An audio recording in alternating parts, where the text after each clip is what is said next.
हमारे व्यस्त जीवन में ईश्वर की आवाज़। एक अच्छा मित्र अच्छे मित्र को चुनता है, एक बुरा मित्र बुरे मित्र को चुनता है। जो हमारे अंदर भरा है, अच्छा या बुरा, हमें उसी की भूख प्यास व चाहत होती है। 13वां सामान्य सप्ताह 30 जून 2021 बुधवार।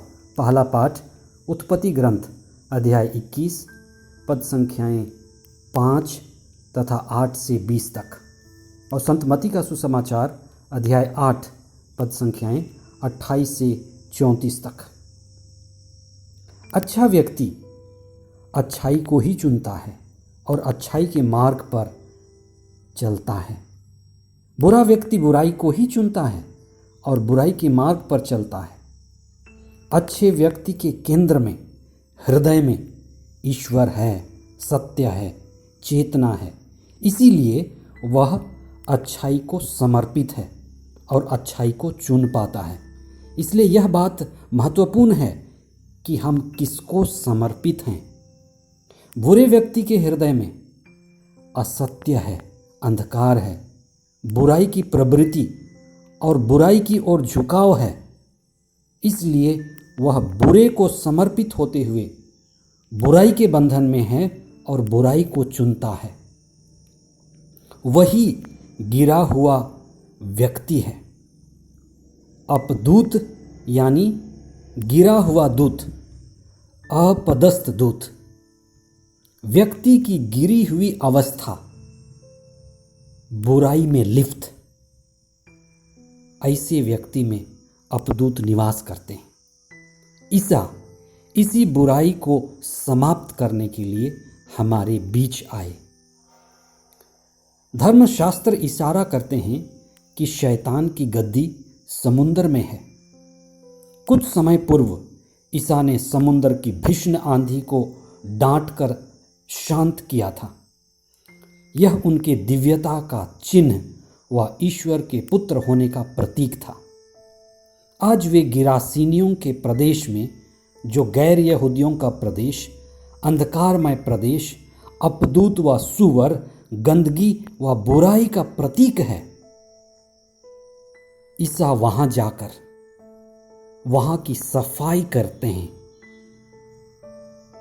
सुसमाचार के मुख्य अंश। जब ईसा समुद्र के उस पार गिरासीनियों के प्रदेश पहुंचे तो 2 अपदूत ग्रस्त मनुष्य मकबरों से निकलकर उनके पास आए। वे इतने उग्र थे कि उस रास्ते से कोई भी आ जा नहीं सकता था। वे चिल्ला उठे, ईश्वर के पुत्र, हमसे आपको क्या? क्या आप यहाँ समय से पहले हमें सताने आए हैं? अपदूत यह कहते हुए अनुनय विनय करते रहे, यदि आप हमको निकाल ही रहे हैं तो हमें सुअरों के झुंड में भेज दीजिए। ईसा ने उनसे कहा, जाओ। तब अपदूत उन मनुष्यों से निकलकर सुअरों में जा घुसे। जकारियस के भजन की ये पंक्तियां बड़ी महत्वपूर्ण हैं, जिसमें उन्होंने गाया था, ईश्वर की प्रेमपूर्ण दया से हमें स्वर्ग से प्रकाश प्राप्त हुआ है, जिससे वह अंधकार और मृत्यु की छाया में बैठने वालों को ज्योति प्रदान करे। समुद्र और गिरासीनियों का प्रदेश, जिसे धर्मशास्त्र अंधकारमय प्रदेश कहता है, जो अपदूतों का व सुअरों का स्थान है, जो बुराई और गंदगी का प्रतीक है। अपदूत अपदस्थ दूत हैं, गिरे हुए व्यक्ति हैं, बुरी आत्माएं हैं। बुराई की आत्मा या दुष्ट आत्मा जो मनुष्य को अपने अधीन किए हुए है। अपदूत ग्रस्त व्यक्ति की स्थिति नरक की स्थिति है और जहां अपदूत ग्रस्त रहते हैं वहां बुराई का घर है। अपदूत ग्रस्त व्यक्ति अशुद्ध व्यक्ति माना गया है क्योंकि उसमें अशुद्ध आत्मा, बुराई की आत्मा निवास करती है। अपदूतग्रस्त व्यक्ति अपने आप में असहाय है। खुद को बुराई से बाहर नहीं निकाल पाता है, वह मनुष्य होने की पहचान खो चुका है। धर्मशास्त्र के अनुसार संकेत मिलते हैं कि अपदूतों का विनाश होगा, पर दुनिया के अंत में। इसीलिए अपदूत कहते हैं कि ईसा, आप हमें समय से पहले सताने आ गए हैं। अपदूत बुराई, पाप, अंधकार, हिंसा व मृत्यु के प्रतीक हैं। ईसा मुक्तिदाता हैं। वे अपदूतों को निकालते हैं। उनका अपदूतों पर और बुराई पर पूरा अधिकार है।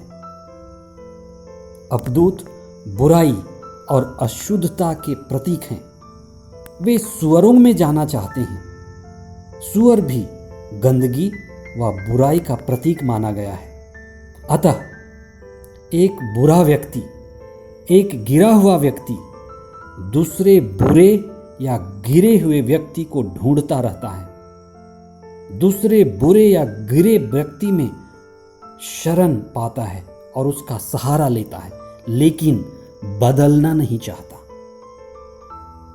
ईसा हमारी सभी बुराई, अशुद्धता और अंधकार दूर करने आए कि हमें मुक्ति का अनुभव मिले, हमें जीवन और अनंत प्रकाश मिले।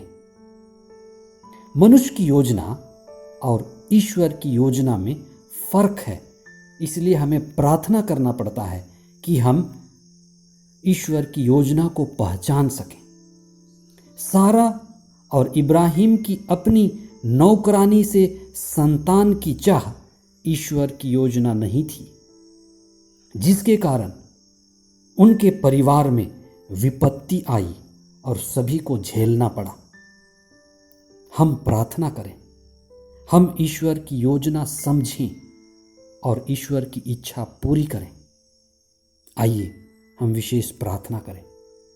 हे प्रभु, हमारे जीवन के अंधकारमय क्षणों में हमारी मदद कीजिए। हमारी अज्ञानता, बुरी आदतें और बुराई के प्रभाव पर हमें विजय पाने की कृपा दीजिए। हमें पवित्र आत्मा दीजिए कि हम आपकी योजना को समझ सकें और उसके अनुसार जीवन बिताएं। यह प्रार्थना हम करते हैं हमारे प्रभु ख्रिस्त के द्वारा। आमीन।